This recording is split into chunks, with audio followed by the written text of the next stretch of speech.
Welcome to our short video about the NCP management server. At first I would like to show you how to import new licenses. The NCP management server provides a good overview how many licenses are there already and how many of them are used. If you would like to add additional licenses, you can simply do that by importing the license file you received by our team. After you import the license file, you will receive the update and you can see that the amount has actually increased. All settings on the VPN client can be pre-configured on the management server and rolled out to the clients. We usually do that in a client template. That means the client template has all information required for a VPN. You just apply that for users down the road. That makes it really easy to do mass rollout, and you have everything in one single point.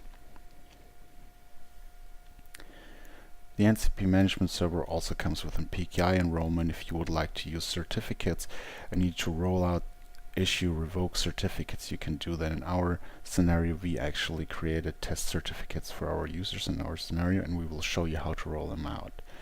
Each user has their own private key. That means they have their own user certificate, which gets rolled out to the VPN client as soon as we build a connection.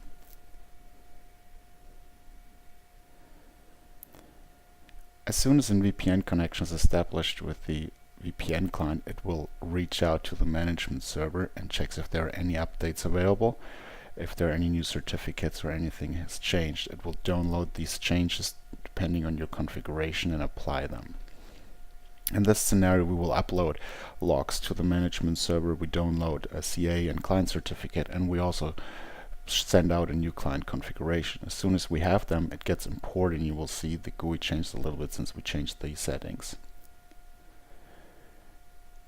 The client has received a new configuration, which we can now use IQ1 with aggressive mode and pre-shared key, but we also send out a new certificate which we can use with IQ2 and ETLS. So it all comes and the user does not need to change anything.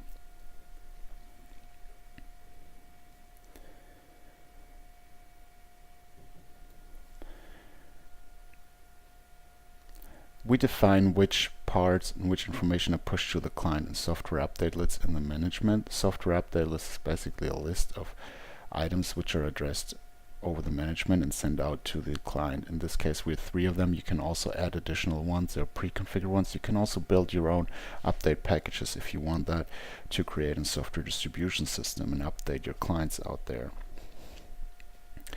The management server is also a radius server and can interact with the SRX. The SRX is required to have a radius server to do IQ2. So in this scenario, you can use the NCP management server as a universal interface between SRX and another authentication server. So you don't have to deal with that, and we can actually interact with an Active Directory, any kind of authentication server out there.